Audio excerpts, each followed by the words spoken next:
Hello everyone and welcome to Geordieland 1892. Sorry I haven't been about, I've been away. Been having a few days holiday up on the top of a mountain in a medieval town. Fantastic, had a great time. No internet going on up there though, and very little phone signal.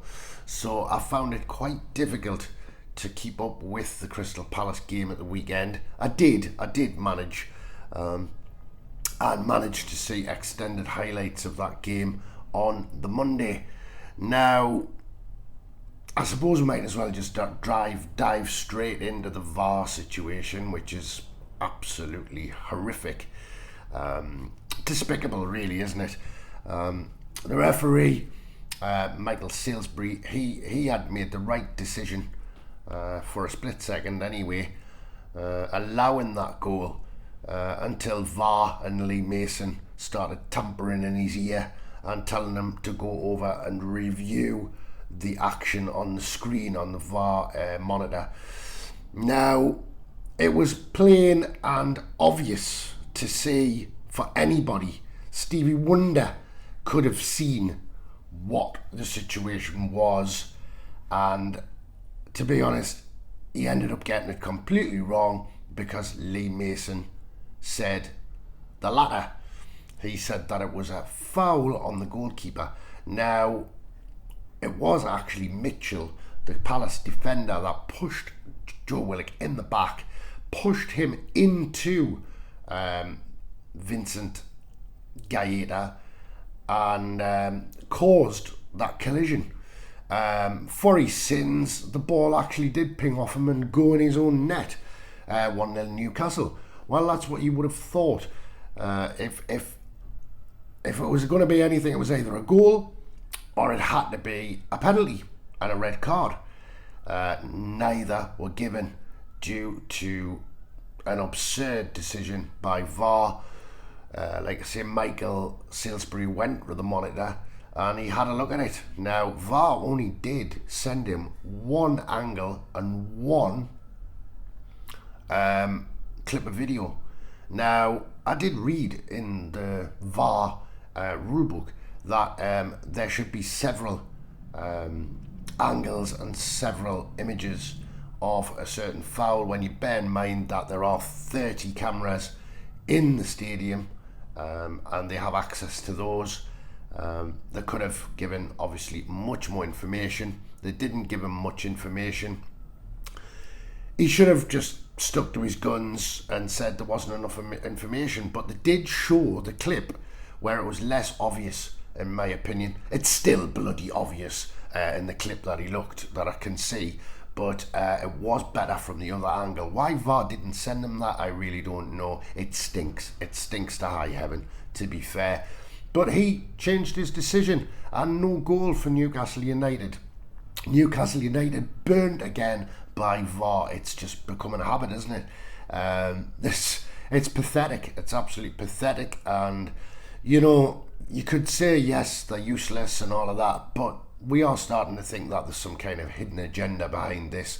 There were other teams at the weekend who were equally as hard done by as Newcastle were, West Ham being one of them. But it was absolutely horrendous.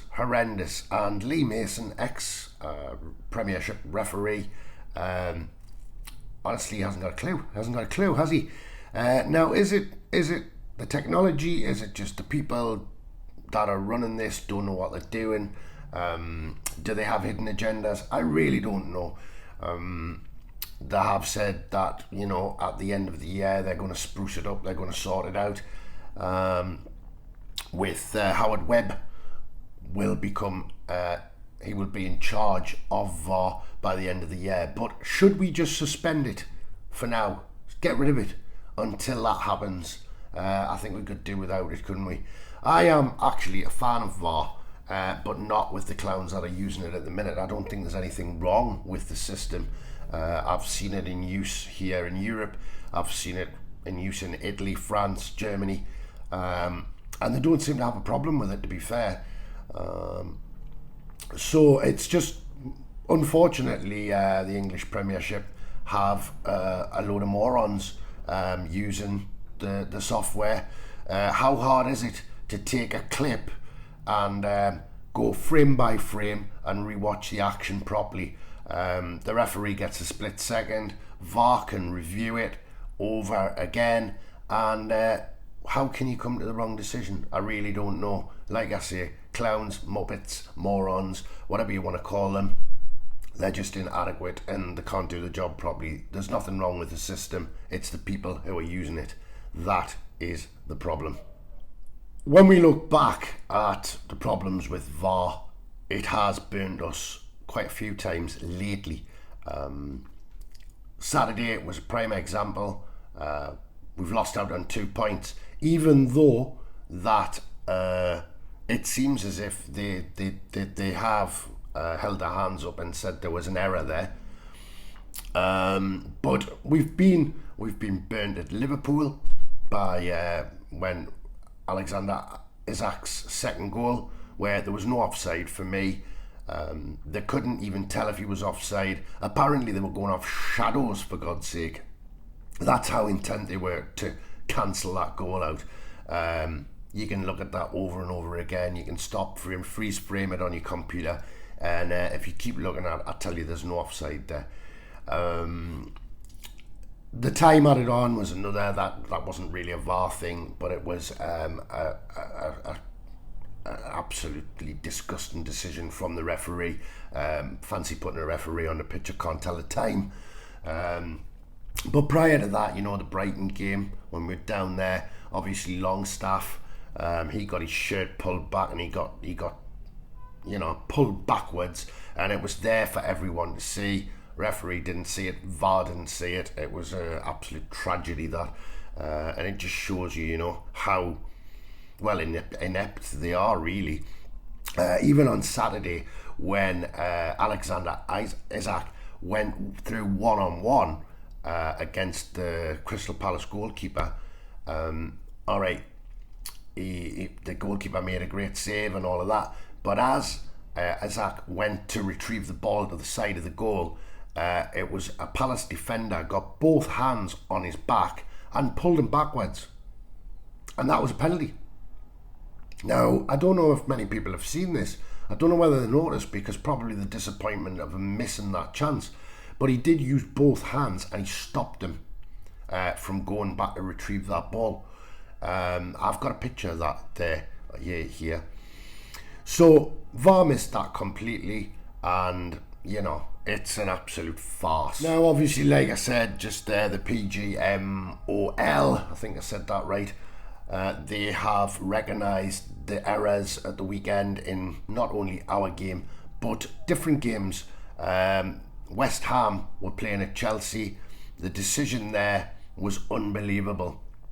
They got their equaliser chalked off because the Chelsea goalkeeper Mendy faked an injury, basically. There was hardly any contact whatsoever, and that was chalked off, and it was pathetic as well. David Moyes was really, really upset about it, as were we at St James's Park. Now, apart from all of that, what's done is done. Unfortunately, yes, they have recognised that there was errors, but that's not going to give us our points back. And at the end of the season, if we're missing 2 points to go to the Europa League or the Conference League, it's not good enough. It's just not good enough. They need to sort it out. For me, obviously, I would just get rid of it for the minute until they sort it out. All the clubs in the country just say, hey, until you sort yourselves out, we're not playing. Not with that. Do it, sort it. They can't argue.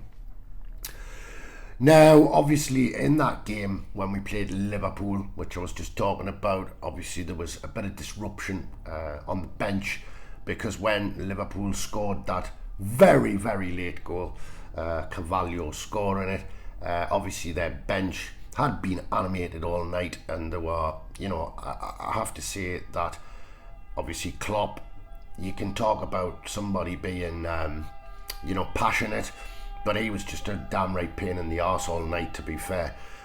He was up in people's faces and he was acting like a complete lunatic, really. The whole bench went up, and giving our bench the two fingers.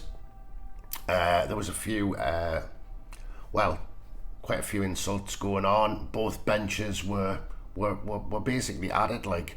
But the FA have basically said that coaches from Liverpool FC, Newcastle United FC have been charged with breaching FA Rule E3 during that Premier League clash.